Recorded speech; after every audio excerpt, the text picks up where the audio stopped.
warahmatullahi wabarakatuh. Semangat pagi.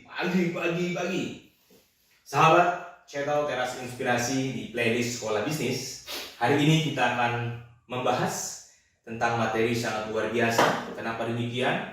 Karena setiap perusahaan pasti tentu saja yang diinginkan paling besar adalah bagaimana performance perusahaan tersebut. Dan ingat, performance perusahaan adalah kesuksesan kolektif. Ya, kesuksesan kolektif dari seluruh individu-individu yang ada di perusahaan. Teman-teman semuanya, kita tahu kalau kita sudah punya visi, misi, lalu target-target perusahaan, sudah punya program-program kerja juga, inovasi, kemudian setiap karyawan kita sudah diberikan struktur organisasi yang jelas posisinya, kemudian job description yang jelas, dan tentu saja adalah target-target individu yang jelas. Maka sahabat-sahabat semuanya, tentu yang harus kita lakukan adalah bagaimana memaksimalkan performance individu-individu kita. Sehingga apa? Sekali lagi, kesuksesan perusahaan tercapai target-targetnya atau performance perusahaan adalah kesuksesan kolektif dari seluruh individu perusahaan, yaitu karyawan kita. Maka sahabat-sahabat semuanya, coaching itu apa sih? Coaching itu adalah sebuah langkah-langkah tindakan manajemen dari seorang leaders, dari seorang pimpinan terhadap karyawannya. Ya, tujuannya apa? Tujuan coaching adalah untuk membuat tim kita mencapai kinerja yang terbaik.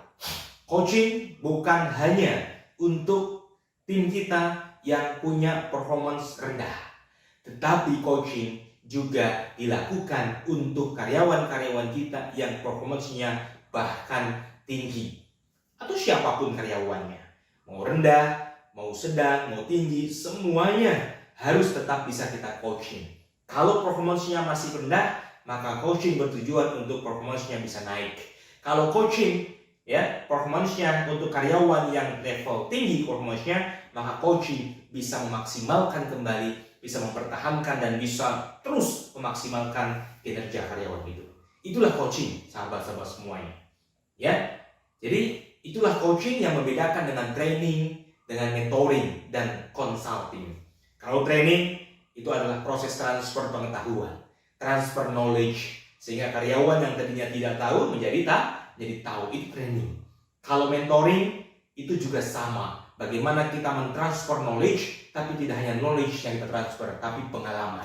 Saya pernah punya pengalaman jadi sales, maka saya mementor tim saya untuk jadi seorang sales yang hebat. Ya, kemudian consulting tentu saja adalah bagaimana kita mendengar keluhan, mendengar masalah. Ada masalah apa dalam tim kita, dalam pekerjaannya, dalam personalnya, lalu kemudian kita berikan nasihat dan solusi. Tapi coaching adalah proses kita kemudian mendengar, berempati, bertanya, mengetahui potensi, apa kelemahan, kekuatan, dan sebagainya. Dan peluang-peluang yang ada dalam dirinya. Sehingga karyawan-karyawan kita itu betul-betul bisa mencapai kinerja yang terbaik, sahabat-sahabat semuanya. Baik, sahabat-sahabat semuanya, kita kembali dalam sebuah mindset berpikir. Ya, apa sih fungsi coaching? Teman-teman semuanya, sekali lagi, coaching fungsinya adalah untuk memaksimalkan kinerja tim kita. Kenapa? Kalau kinerja tim kita baik, performance tim kita baik, maka target-target kerjanya akan baik. Target-target individu menjadi kesuksesan kolektif, menjadi target-target perusahaan kita. Nah, kalau target tercapai, maka misi, visi perusahaan tentu akan tercapai. Dan kalau visi dan misi perusahaan tercapai, maka ujungnya adalah kebahagiaan stakeholder dan shareholder. Siapa itu stakeholder? Stakeholder itu adalah orang-orang, pihak-pihak yang kemudian berhubungan dengan perusahaan secara tidak langsung, yang kalau perusahaan kita maju, maka mereka pun akan maju. Siapa dia? Vendor-vendor, supplier-supplier yang memasok bahan baku kepada kita, dan segala mitra-mitra di luar perusahaan kita, yang kalau perusahaan kita baik, maka mereka juga akan bahagia. Nah, siapa shareholder itu? Nah, shareholder adalah setiap di dalam perusahaan yang menikmati hasil performance perusahaan. Maka Kalau kita bicara perusahaan yang baik, maka karyawan itu dijadikan sebagai stakeholder. Seperti apa? Ibaratnya karyawan itu punya saham, maka harus dilibatkan dalam segala hal terkait dengan perusahaan. Sehingga apa yang terjadi? Sehingga coaching adalah untuk meningkatkan kinerja sahabat-sahabat semuanya. Nah, teman-teman semuanya, bagaimana kita memulai coaching ini? Ingat, karena coaching tujuannya adalah untuk kinerja, maka yang pertama kali yang harus kita melihat bersama-sama dengan tim kita, mari kita lihat dulu kinerja kita. Nah, kinerja itu ada dua. Tergantung. Kalau dia sebagai level staff, ya, dia tidak sebagai seorang pimpinan, maka kinerja dia itu adalah hanya bagaimana pencapaian KPI kerjanya. Ya. Jadi kalau dia level staff, dia bukan sebagai pemimpin, maka kinerjanya ditunjukkan adalah dengan pencapaian key performance individunya saja. Maka key performance individunya adalah 100%. Tapi kalau karyawan kita sebagai pimpinan, dari mulai leader, koordinator, supervisor, manager, dan sebagainya, maka performance individu daripada karyawan yang pimpinan ada dua. Yang pertama adalah untuk KPI, Key Performance Indicator, unit kerja, departemen kerja yang dipimpinnya. Ya, tetapi itu tidak menjadi sebuah performance yang 100% bagi dia. Kenapa? Karena performance KPI, unit kerja, departemen kerja yang dia pimpin bukan semata-mata hasil kerja dia, tetapi hasil kerja kolektif dari tim-timnya. Sehingga pengaruh kinerja ini, pengaruh performance ini, KPI ini terhadap performance total karyawan tersebut yang level pimpinan adalah barangkali hanya 70%. Lalu kinerja performance yang kedua bagi dia karyawan yang level pimpinan adalah pelaksanaan tugas-tugas manajerial sebagai pimpinan. Nah, kenapa demikian? Karena dia punya fungsi dan tugas adalah melakukan proses-proses manajerial, teman-teman semuanya. Ya, karena inilah punya kontribusi terhadap pencapaian KPI timnya. Inilah tugas utama dia. Tetapi tetap KPI performance tim adalah 70% lebih besar, dan pelaksanaan manajerial yang dilakukan oleh seorang pimpinan tadi itu adalah berpengaruh 30%. Yang nantinya kita semuanya dibiasakan untuk melakukan evaluasi performance itu paling tidak setahun 4 kali, teman-teman semuanya. 3 bulan pertama, Januari sampai Maret, 3 bulan kedua, 3 bulan ketiga, dan 3 bulan keempat. Jadi ada 4 ya evaluasi performance. Paling tidak kita melakukan coaching kepada tim kita paling tidak 4 kali dalam setahun. Sehingga apa? Sehingga konsisten dan bisa melihat perkembangannya. Teman-teman semuanya, nantinya kita akan melihat kinerja dia bersama-sama dia. Ya, bagaimana kinerja dia dalam misalkan 3 bulan pertama. Dia akan menilai. Dia akan menilai 0 sampai 100. Jadi biarkan ya, dalam coaching itu adalah bukan kita yang menentukan, tapi kita mengajak tim kita yang di hadapan kita untuk kemudian dia menilai dirinya sendiri. Coba berapa KPI Anda hari ini? 3 bulan pertama ini. Ya, kemudian bagaimana pelaksanaan performance manajerial Anda sebagai pimpinan di 3 bulan ini. Nanti 3 bulan berikutnya sampai 3 bulan keempat di tahun ini, teman-teman sahabat semua sebagai leaders perusahaan, teman-teman akan melihat apakah kinerja tim Anda naik atau turun. Inilah kenapa kita harus sandingkan 3 bulan. Skornya dibuat 0 sampai 100. Ingat, coaching prinsipnya adalah melibatkan. Biarkan dia berpendapat berapa kinerjanya. Baru kita verifikasi. Nah, teman-teman semuanya, tabel yang pertama adalah seperti ini. Ya. Lalu kemudian saya jelaskan bagaimana KPI yang 70% tadi ketika sudah ditentukan, misalkan dia bilang, saya mencapai KPI 70%, Pak. Baik, kalau gitu coba kita lihat sama-sama. Bagaimana detailnya? Bagaimana detail KPI yang belum tercapai? Nah, ini contoh tabelnya. Teman-teman semua sebagai pimpinan perusahaan bisa berdiskusi dengan tim Anda yang Anda coaching atau coaching. Ya, Anda coach, dia adalah coaching. Maka Anda bisa melihat detail KPI-nya. Ya, Anda bisa mendetailkan, coba mana KPI yang belum tercapai. Jadi di sini Anda dengan tim Anda hanya menuliskan KPI yang belum tercapai saja. Ya, KPI yang belum tercapai, target seharusnya berapa? Lalu kemudian realnya berapa? Misalkan KPI yang belum tercapai, Pak, hari ini adalah sales saya. Targetnya seharusnya adalah 200 juta rupiah selama 3 bulan ini, tetapi target real saya pencapaiannya adalah hanya 200 juta rupiah. Berarti ada gap, ya, ada gap. Kemudian apalagi yang kedua KPI yang belum tercapai? KPI yang belum tercapai, Pak, yang kedua adalah produk saya. Harusnya produk itu 0 yang gagal. Ternyata realnya masih ada 5 yang gagal dalam 3 bulan terakhir ini. Nah, inilah evaluasi detail tentang performance yang pertama, yaitu pencapaian KPI, sahabat-sahabat semuanya. Lalu kemudian yang kedua adalah bagaimana Anda dengan yang Anda sedang coaching itu melakukan penilaian performance dari sisi pelaksanaan tugas manajerial. Ingat, ini adalah untuk tim Anda yang levelnya pimpinan, dari mulai leader, koordinator, supervisor, sampai manajer dan sebagainya. Ya, bahkan senior manager dan sebagainya kalau Anda punya senior manager. Nah, ketika dia pimpinan, ingat, dia juga punya kinerja yang kedua adalah berkontribusi 30%, itu adalah untuk pelaksanaan manajerial. Bagaimana tim Anda itu sebagai pimpinan melakukan proses-proses manajerial. Nah, saya sudah pandu teman-teman semuanya supaya sahabat-sahabat semuanya mudah dalam melakukan proses evaluasi manajerial yang dilakukan.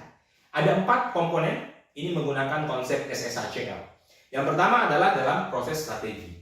Apakah tim Anda itu, apakah Anda misalkan menyusun target dengan baik, menganalisis SWOT di departemen Anda, melakukan problem solving secara rutin kah? Menganalisis resiko yang secara rutin minimal 3 bulan sekali kah? Menyusun inovasi-inovasi yang terus Anda lakukan untuk terus melakukan inovasi-inovasi dan inisiatif. Apakah Anda juga bersama tim merealisasikan inovasi-inovasi tersebut?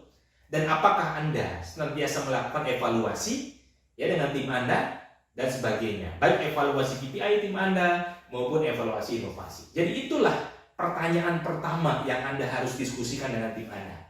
Ya. Yang kedua, dari sisi sistem, pelaksanaan manajerial staf Anda dalam sebagai seorang pimpinan adalah melakukan sistem manajemen.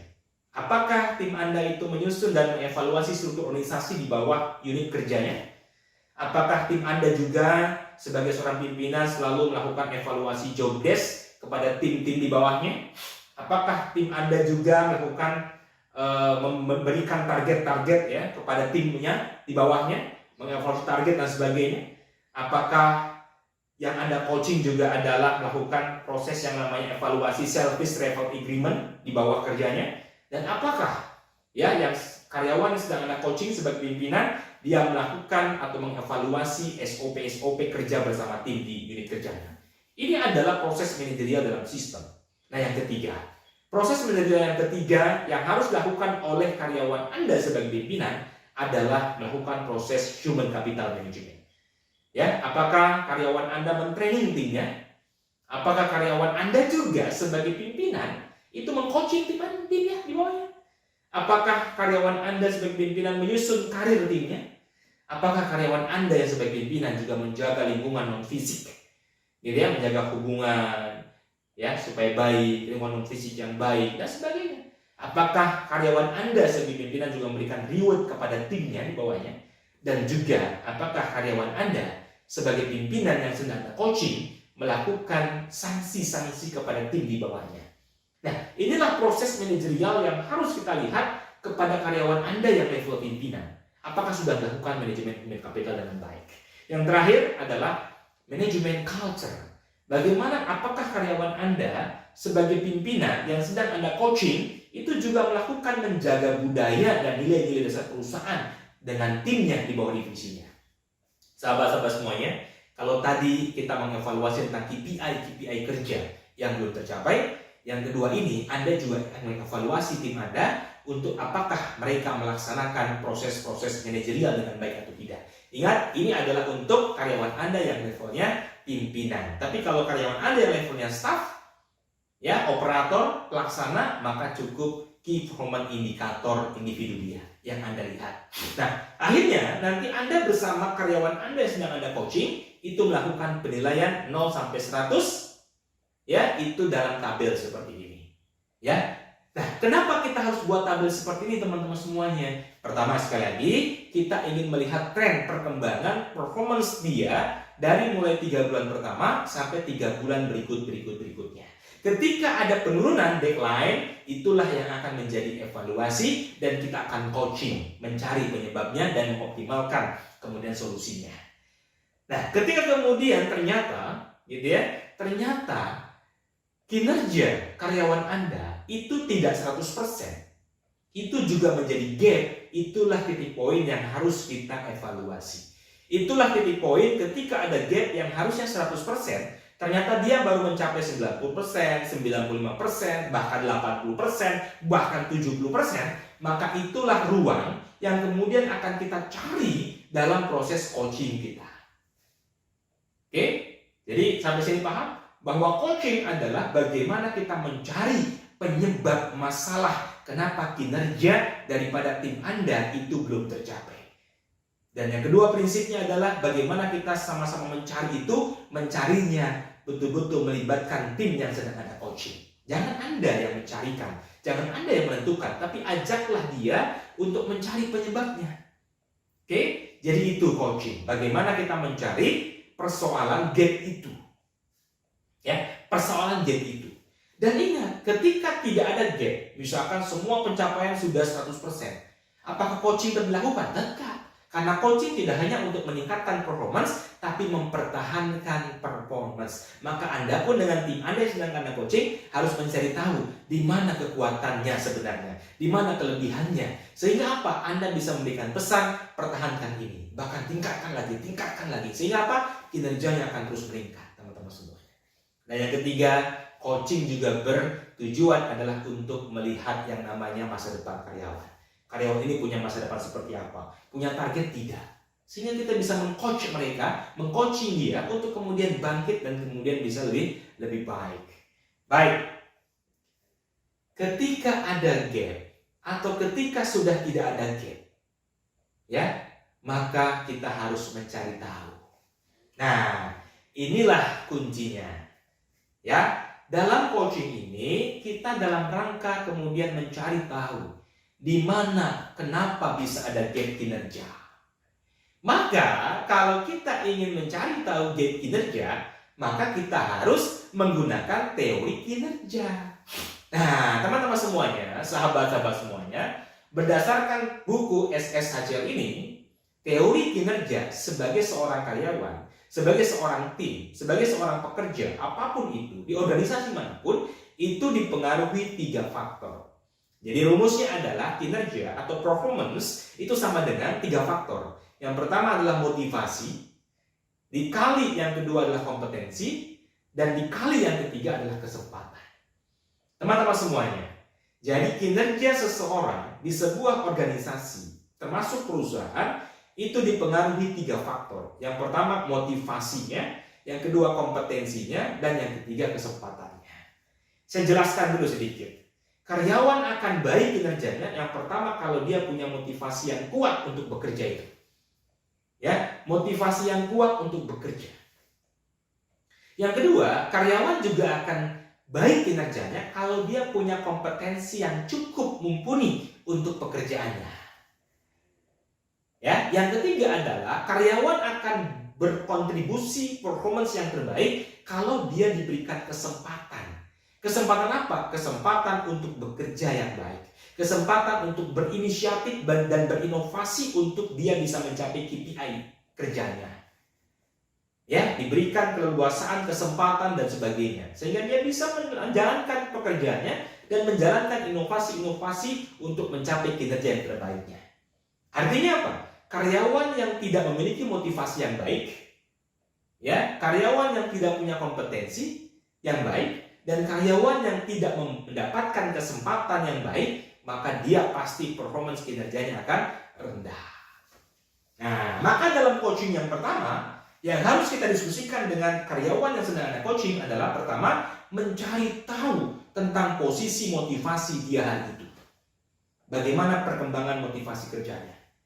Dan yang dicari tahu adalah pertama, apakah karyawan Anda betul-betul termotivasi untuk bekerja di perusahaan itu? Yang kedua, apakah karyawan Anda betul-betul termotivasi untuk bekerja di bidangnya yang sedang dilakukan? Jadi motivasi itu begitu. Motivasi bekerja di sebuah perusahaan itu. Yang kedua, motivasi bekerja di posisi itu. Ya, kalau dia sebagai pimpinan, maka dia juga kita cek apakah betul-betul dia termotivasi bekerjanya untuk sebagai pimpinan. Karena ada loh orang yang memang punya motivasi tinggi untuk bekerja di perusahaan A. Tapi untuk di posisi itu dia nggak motivasi. Ya, tapi ada juga yang seperti ini.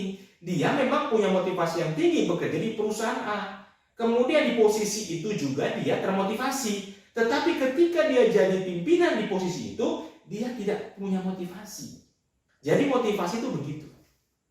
Ya. Nah, sekarang bagaimana kita mengidentifikasi ya gap-gap kondisi motivasi tim Anda yang sedang coaching? Maka balik lagi kita dibantu dengan sebuah tools dalam SSHCL tools ini, maka motivasi itu dipengaruhi oleh 9 faktor, teman-teman semuanya. Ya, motivasi itu dipengaruhi oleh 9 faktor. Bagaimana karyawan tersebut punya motivasi kerja? Faktor yang pertama adalah minat, teman-teman semuanya. Ya, faktor yang kedua adalah the meaning of works, makna kerja dia. Faktor yang ketiga adalah kompensasi dan benefit yang dia dapatkan. Faktor yang keempat adalah reward, penghargaan yang dia dapatkan. Faktor yang kelima adalah punishment, kebalikannya, sanksi yang dia dapatkan. Faktor yang keenam adalah karir, jenjang karir yang dia harapkan. Faktor yang ketujuh adalah perkembangan. Ya, apakah pengembangan dia bisa dapatkan di perusahaan ini? Faktor yang kedelapan adalah lingkungan kerja fisik. Ya, bagaimana fasilitas lingkungan kerja fisik yang dia dapatkan di perusahaan yang bekerja. Dan yang kesembilan adalah lingkungan kerja fisik. Bagaimana hubungan, ya, bagaimana kondisi sosial di lingkungan pekerjaan yang membuat dia motivasi. Maka cara mengcoachingnya adalah kita coba mengecek apakah ada tools, apakah ada faktor-faktor motivasi dari mulai minat sampai lingkungan kerja non-fisik yang dia tidak dapatkan, yang dia kurang motivasi. Nah, mari kalau begitu kita tanya teman-teman semua. Nah, inilah alat-alat tanya. Inilah cara bertanya kepada coaching Anda yang sedang Anda coaching terkait dengan bagaimana kondisi motivasinya. Baik, bagaimana pertanyaan-pertanyaannya? Sampaikan dengan baik, ya, dengan seksama, lalu kemudian dia bisa jawab dengan bebas, dengan tenang, dia tidak tercari tahu. Dari mulai yang pertama minat. Ya, pertanyaannya apa? Apakah Anda sebenarnya berminat nggak sih di pekerjaan yang sedang Anda jalani? Itu minat nggak sih? Minat enggak sih dengan pekerjaan yang sedang dijalani? Dan ini menjadi faktor motivasi yang terbesar loh. Karyawan itu memang termotivasi karena memang dia minat dengan pekerjaannya. Atau jangan-jangan ternyata Anda menemukan bahwa dia tidak minat sebenarnya. Berarti itu masalahnya. Ya. Nah, yang kedua, the meaning of works. Ya, tadi ingat meaning of work itu makna kerja. Pastinya setiap karyawan itu punya makna ketika dia bekerja. Lalu pertanyaannya apa? Apakah Anda memiliki motivasi? Kenapa Anda bekerja? Oh, saya punya motivasi, Pak. Motivasi saya keluarga.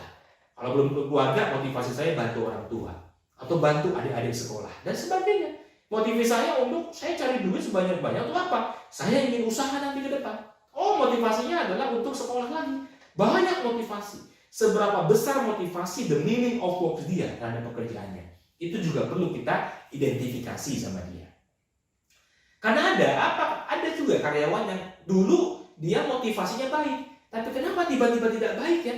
Ternyata mohon maaf, dia bermasalah dengan keluarganya. Ternyata mohon maaf, dia depresi di keluarganya. Sehingga apa? Motivasi itu nggak ada lagi terkait dengan the meaning of work. Ya? Nah, yang ketiga tentang kompensasi benefit. Ya, apa pertanyaannya? Apakah Anda menerima kompensasi benefit yang baik? Dan Anda termotivasi dengan kompensasi benefit yang diberikan perusahaan ini? Itu pertanyaannya. Ya, yang keempat, reward. Apakah Anda menerima penghargaan ketika Anda berkinerja baik? Oh iya Pak, saya sudah cukup penghargaannya di perusahaan ini. Jadi saya termotivasi bekerja karena memang penghargaan perusahaan ini kepada saya, rewardnya luar biasa. Tapi bisa jadi, iya Pak, saya sudah bekerja baik, tapi perusahaan ini tidak bisa memberikan reward yang baik, sehingga saya kurang motivasinya. Nah, berarti di situ ada persoalan motivasi dari sisi reward. Nah, yang kelima apa teman-teman semuanya? Punishment. Nah, apakah Anda mendapatkan sanksi jika Anda berkinerja baik? Oh iya Pak, saya memang kinerja saya supaya baik, saya akan berusaha terus baik. Kenapa? Karena kalau tidak baik, maka saya akan dapat sanksi dari perusahaan. Berarti bagus secara punishment-nya, dia termotivasi betul. Tapi ada juga perusahaan yang tak pernah memberikan sanksi. Iya Pak, saya mau kinerja baik, mau buruk, perusahaan ini nggak ngasih sanksi. Jadi saya bebas-bebas saja. Jadi saya bebas-bebas bekerja. Kenapa nggak ada sanksi? Karyawan, dia motivasinya rendah. Kenapa? Karena dia memang anggapannya dia tidak akan apa-apain kalau dia berkinerja yang buruk. Nah, yang keenam teman-teman semuanya, sahabat-sahabat semuanya adalah jenjang karir. Apakah dia bekerja di perusahaan ini? Apakah dia bekerja baik dan berusaha menjadi yang terbaik? Karena memang dia paham dan dia yakin bahwa kalau dia bekerja baik akan mendapatkan karir yang terbaik. Pertanyaan begitu. Apakah Anda meningkatkan karirnya jika bekerja baik? Oh iya Pak, perusahaan ini sangat menghargai saya. Jadi kalau saya kinerja bagus, maka saya pun akan naik pangkat. Berarti motivasinya baik.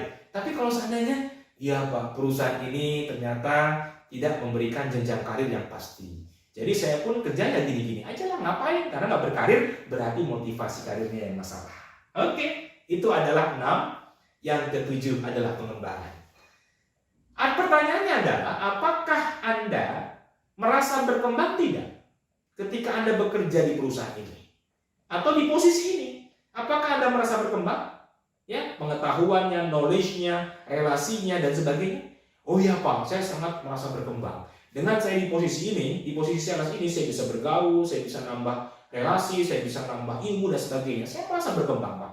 Tapi juga bisa sebaliknya. Oh iya Pak, saya kayaknya di sini mandek Pak. Saya nggak bisa bergaul, saya nggak nambah pengetahuan saya. Oh berarti masalahnya di situ. Dia tidak motivasi di bidang pengembangan dirinya. Yang ke-8, sahabat-sahabat semuanya, yaitu apa? Lingkungan kerja fisik. Pertanyaannya adalah, apakah Anda mendapatkan fasilitas alat kerja yang cukup? Apakah ruangan kerja Anda nyaman, aman? Oh iya Pak, saya sudah cukup, kerja saya dengan kasih laptop, kasih meja yang nyaman, ruangan yang ber-AC dan sebagainya, nyaman lah pokoknya Pak. Berarti bagus motivasinya. Tapi kalau seandainya, iya Pak, saya mau kerja di mana? Saya nggak punya laptop, saya nggak disediain. Saya mau kerja di mana? Kursi saya juga reot, ruangan saya juga nggak nyaman, banyak debu Pak. Berarti dia ada masalah gap motivasi di bidang lingkungan kerja fisik. Yang terakhir, yang ke-9, bagaimana kita mengidentifikasi motivasinya? Yaitu dari sisi lingkungan kerja non fisik. Pertanyaannya apa? Apakah Anda merasakan hubungan yang baik dengan tim Anda? Apakah Anda punya hubungan baik dengan rekan kerja Anda? Dengan atasan, dengan saya misalkan? Anda sebagai karyawannya, pimpinannya, oh iya Pak, saya sudah bagus. Dengan rekan kerja saya juga bagus Pak, gak ada masalah. Dengan pimpinan juga bagus Pak, pokoknya keren. Berarti dia bagus motivasinya dalam lingkungan kerja non fisik. Tapi kalau sebaliknya, iya Pak, selama ini saya ada masalah dengan tim saya. Ya sebagai pimpinan. Iya Pak, selama ini juga saya dengan rekan sekantor saja Pak, dengan seruangan, ini sering cekcok Pak, sering salah paham Pak. Ya, saya juga dengan atasan saya ini masalah Pak. Dengan Bapak masalah, ya saya sering sekali kurang paham dan salah paham. Berarti itu masalah di motivasi dia. Baik sahabat-sahabat semuanya, faktor kinerja yang pertama adalah motivasi. Ada 9 dalam buku SSACL yang mengatur tentang apa motivasi, faktor-faktor motivasi bekerja. Ya, maka dengan coaching ini Anda akan menemukan bagaimana kondisi motivasi kerja karyawan Anda, sehingga Anda bisa mencari solusi bersama tim Anda, di mana kalau kita mau meningkatkan kinerja, kita perbaiki. Dan yakinkan Anda berdua dengan karyawan Anda bahwa performance yang belum baik itu tadi, performance yang gap-nya masih besar tadi, itu pasti dipengaruhi oleh faktor-faktor motivasi. Pasti teman-teman semua. Apakah dia kurang minat? Apakah dia kurang deminingnya? Apakah dia kurang motivasi dalam kompensasi benefitnya? Apakah dia kurang termotivasi dalam rewardnya? Apakah dia kurang termotivasi karena punishmentnya? Apakah karena kurang termotivasi karena jenjang karir yang tidak pasti? Apakah dia kurang termotivasi karena dia merasa tidak berkembang? Dan apakah dia tidak termotivasi karena lingkungan fisiknya, alat kerjanya tidak ada? Dan apakah dia kurang termotivasi karena lingkungan kerjanya yang kurang baik non fisik? Yakinlah, kalau itu menjadi ruang perbaikan, kalau itu menjadi sebuah fokus perbaikan dan ditingkatkan motivasinya, yakinlah bahwa itu pasti berpengaruh terhadap kinerja dia. Dan Anda lihat 3 bulanan, 3 bulan, 3 bulan, terus. Sehingga apa? Kinerjanya akan meningkat. Baik. Sahabat-sahabat semuanya, teman-teman semua yang kasih inspirasi, kita kembali lagi. Yang kedua, bahwa kinerja seorang tim, kinerja seorang karyawan di sebuah organisasi itu dipengaruhi yang kedua adalah karena kompetensinya. Karyawan akan bekerja baik, punya performance yang baik karena dia cukup kompetensinya, teman-teman semuanya. Kalau dia tidak punya kompetensi yang cukup, maka dia tidak akan bisa kinerja baik. Nah, pertanyaannya adalah kompetensi itu ada apa saja? Dalam buku SSHCL, dalam model ini, kompetensi itu ada 5 macam. Jadi kompetensi seorang tim, seorang karyawan, seorang individu dalam sebuah organisasi perusahaan itu harus memiliki cukupkan 5 kompetensi ini. Nah, karena kita sedang coaching, kita sedang mencari kekurangan dan kelebihan sehingga bisa mencari solusi bersama dan komitmen bersama untuk meningkatkan kinerja, maka alat bantu untuk mengidentifikasi kekurangan-kekurangan dan kelebihan adalah dengan kompetensi 5 faktor. Kompetensi itu yang pertama adalah core kompetensi. Apa itu core kompetensi? Core kompetensi itu biasanya adalah kompetensi inti yang harus dimiliki oleh seorang karyawan di sebuah perusahaan. Misalkan, dia harus punya kompetensi integritas. Karyawan di sini harus punya kompetensi customer service oriented. Karyawan di sini harus punya kompetensi yaitu ada achievement orientation atau nilai-nilai dasar atau nilai-nilai perusahaan. Nilai-nilai dasar perusahaan yang harus dimiliki karyawan. Misalkan perusahaan ini misalkan BUMN. BUMN itu kan akhlak ya, adaptif, kolaboratif, harmonis dan sebagainya. Berarti kompetensi inti sebagai pegawai BUMN adalah dia harus pertama harus punya kompetensi kolaboratif. Dia harus amanah, dia harus harmonis, dia harus adaptif dan sebagainya. Itulah core kompetensi yang menjadi kompetensi inti sebagai seorang karyawan berada di perusahaan itu. Yang kedua adalah soft skill atau soft kompetensi. Apa itu soft skill? Soft skill lebih kepada apa? Skill-skill yang disebut dengan soft skill. Contohnya apa? Misalkan bagaimana keahlian dia tentang bagaimana komunikasinya. Bagaimana soft skill dia tentang leadership-nya. Bagaimana soft skill dia tentang apalagi misalkan tanggung jawabnya. Bagaimana soft skill dia tentang apalagi tentang bagaimana presentasi, negosiasi, ya dan sebagainya. Teman-teman semuanya, itulah soft skill yang harus dia miliki. Cara bergaul dan sebagainya, soft skill yang mendukung pekerjaan dia. Soft skill dia punya teamwork yang bagus. Itu soft skill. Ya, nah itulah soft skill. Yang ketiga adalah hard skill. Hard skill adalah kompetensi-kompetensi yang sifatnya hard. Tetapi yang disebut hard skill itu adalah kompetensi hard ya, yang tidak berpengaruh langsung terhadap pekerjaan. Tetapi dia punya pengaruh terhadap pekerjaannya. Misalkan kompetensi hard skill itu begini. Usianya misalkan tidak lebih dari sekian. Ya, kalau kita misalkan mau rekrut karyawan, usianya tidak lebih dari sekian. Yang kedua misalkan adalah pendidikan minimal misalkan D3 bidang ini. Itu hard skill. Dia misalkan harus punya sertifikat ini, ya, misalkan SIM A, SIM B, SIM B2. Nah, itu adalah hard skill teman-teman semuanya. Jadi kompetensi-kompetensi yang dibutuhkan secara hard dan itu tidak langsung dalam proses pekerjaannya, tapi dia sangat pengaruh terhadap pekerjaannya. Contoh tadi ya, seperti misalkan dia harus punya SIM, dia harus pendidikannya minimal ini. Misalkan dia harus laki-laki karena pekerjaannya memang harus pegang laki-laki, misalkan seperti itu. Nah, yang keempat teman-teman semuanya adalah technical skill. Apa itu technical skill? Teknik skill yaitu yang bicara langsung terhadap pekerjaannya. Berisinya apa? Isinya adalah SOP pekerjaan. Jadi kalau dia pekerjaannya di sales, dia paham betul segala teknis SOP di sales teman-teman semua. Jadi technical skill itu lebih pada SOP pekerjaan yang harus dia kuasai. Ya, termasuk caranya. Nah, teman-teman semuanya, yang kelima adalah physical skill. Apa itu physical skill? Yaitu adalah skill fisik, kondisi tubuh dia, kesehatan dia teman-teman semuanya. Karena kalau nggak sehat juga mau dia core kompetensinya bagus, soft skillnya bagus, tapi kalau tidak sehat, ada gangguan dalam fisiknya, tentu akan masalah. Ya teman-teman semuanya. Jadi itulah kompetensi ada 5. Dan inilah yang akan kita tanyakan kepada tim kita. Apakah ada masalah di situ? Apakah ada peluang untuk perbaikan? Apakah ada peluang untuk ditingkatkan kembali supaya performanya maksimal? Karena tidak hanya bagi karyawan kita coaching itu yang rendah kompetensinya, tapi yang sudah tinggi pun tetap kita coaching. Teman-teman semuanya. Contoh, kalau kita ingin bagaimana melihat diskusi dengan karyawan sedang coaching terkait dengan core kompetensi. Nih contohnya ya, core kompetensi itu misalkan integrity. Pertanyaannya adalah, apakah Anda selama ini menjaga nama baik Anda? Apakah Anda selama ini memenuhi janji-janji dan komitmen Anda? Apakah juga Anda disiplin? Apakah Anda jujur hari ini? Bagaimana manajemen waktu Anda? Ditanya, oh iya Pak, saya sudah betul-betul komitmen, saya memenuhi janji-janji, saya juga disiplin, manajemen waktu saya yang baik, saya jujur, tidak ada masalah Pak. Berarti bagus kompetensinya. Tapi kalau seandainya, iya Pak, saya kadang-kadang lupa dengan janji saya Pak. Saya punya tugas, saya punya inovasi yang dijalankan, tapi tidak dilakukan. Oh iya Pak, saya memang kadang-kadang tidak disiplin Pak. Saya juga kadang-kadang masuk tidak tepat waktu, manajemen waktu saya kurang bagus Pak. Pekerjaan-pekerjaan saya sering saya tunda-tunda Pak. Oh iya, saya juga kadang-kadang kurang jujur Pak. Ya, saya juga kurang jujur, suka korupsi, suka korupsi waktu dan sebagainya. Jadi berarti itu masalahnya. Disitulah berarti ada kompetensi yang gagal. Dan yakinlah itu pasti berpengaruh terhadap kinerja. Dua misalkan, service oriented. Seandainya core kompetensi perusahaan Anda bahwa customer service oriented. Pertanyaannya apa? Apakah Anda mudah dihubungi ketika ada masalah? Apakah Anda selalu berpikir kepentingan customer?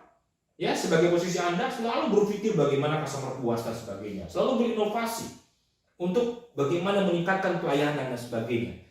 Oh iya Pak, saya itu mudah dihubungi. Kan Bapak mudah sekali hubungi saya kan, siap kapan saja.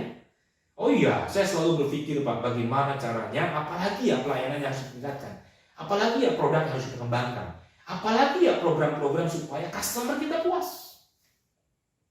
Begitu. Kalau begitu, itu berarti bagus.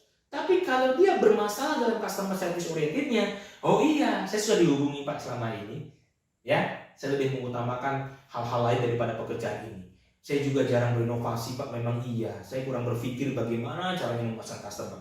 Berarti di situ masalah kompetensinya. Nah, contoh yang ketiga. Kalau core kompetensi di perusahaan Anda sebagai karyawan adalah achievement orientation.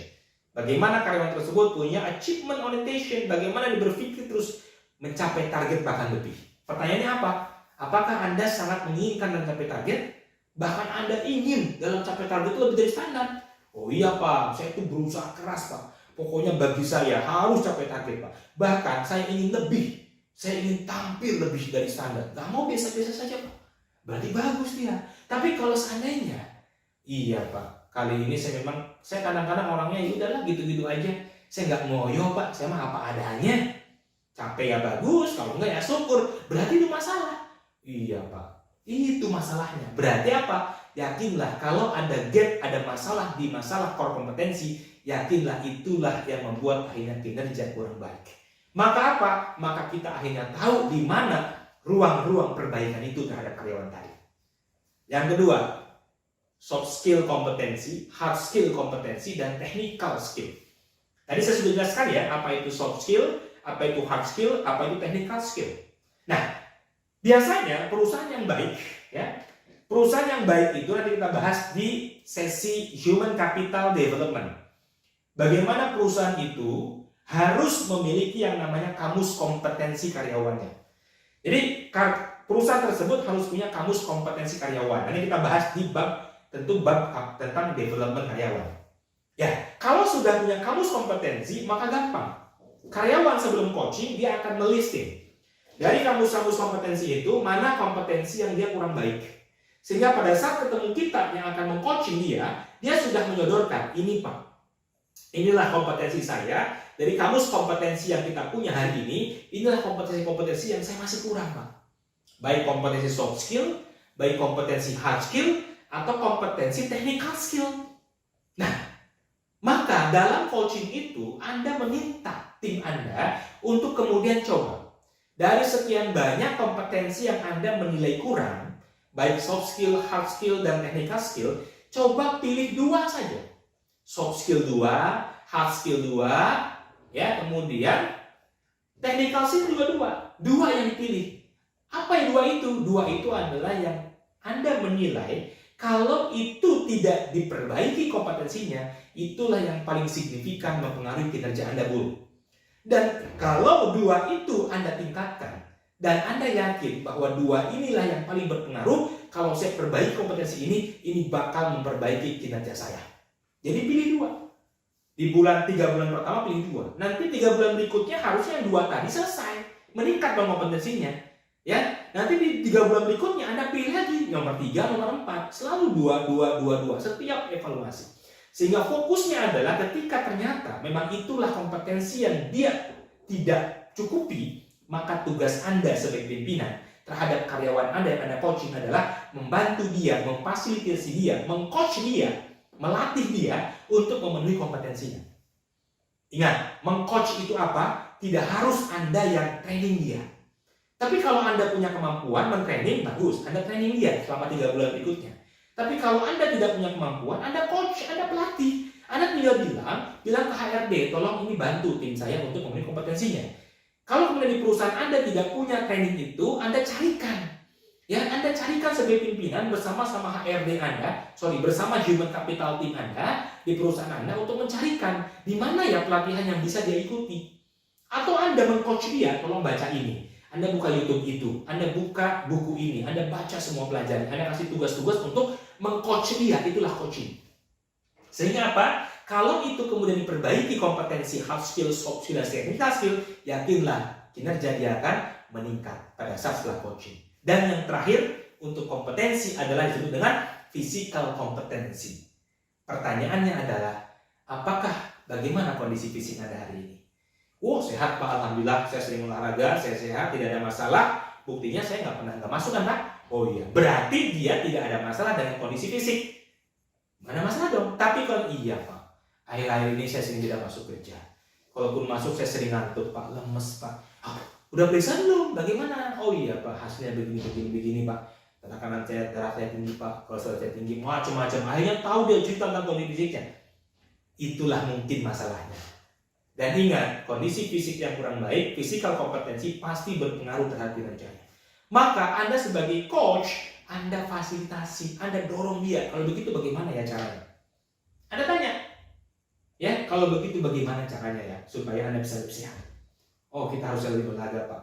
Oh iya, saya akan periksa Pak, saya akan makan obat Pak, saya akan misalkan, silakan Anda coaching dia, sehingga dia bisa melakukan perbaikan.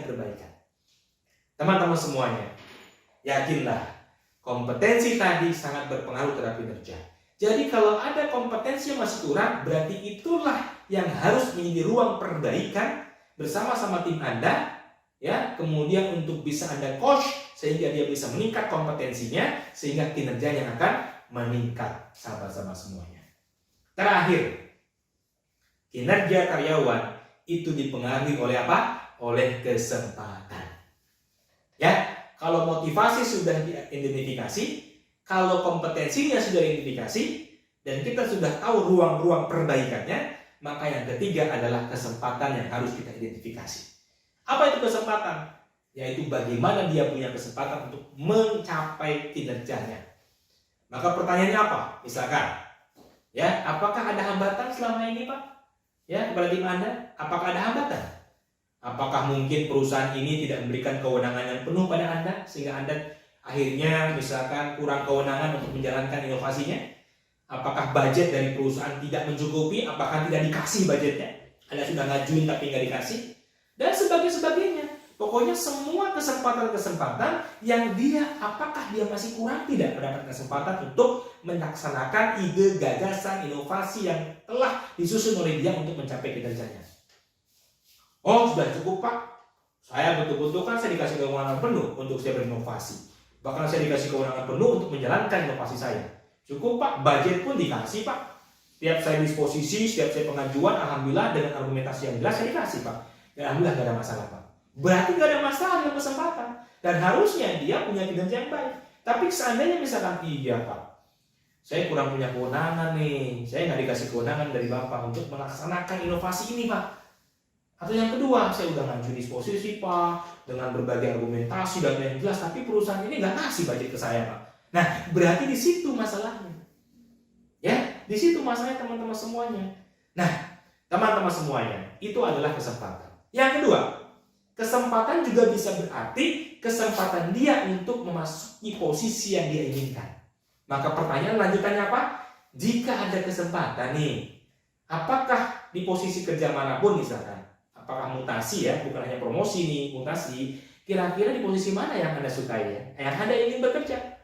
Ditanya juga pas coaching supaya kita tahu dia tuh sebenarnya ingin menjadi apa sih sebenarnya?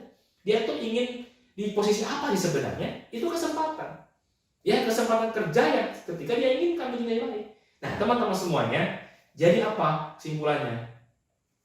Kinerja akan baik kalau motivasinya baik, kalau kompetisinya baik, dan kesempatan diberikan baik. Dan pada saat coaching kita sedang berdiskusi dengan tim Anda, dan prinsipnya jelas sekali lagi, biarkan tim Anda yang banyak bicara. Biarkan tim Anda yang menilai dirinya sendiri dan terbuka pada kita. Yang kedua, solusinya pun biarkan dia yang memberikan solusi sendiri.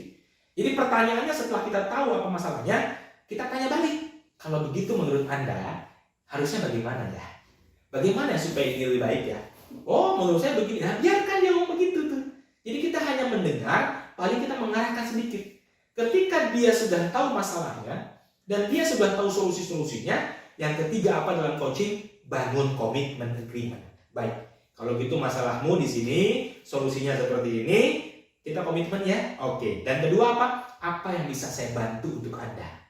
Katakan, apa yang bisa saya bantu kepada Anda sehingga Anda bisa melaksanakan komitmen perbaikan-perbaikan ini. Itulah coaching. Ya, begitu.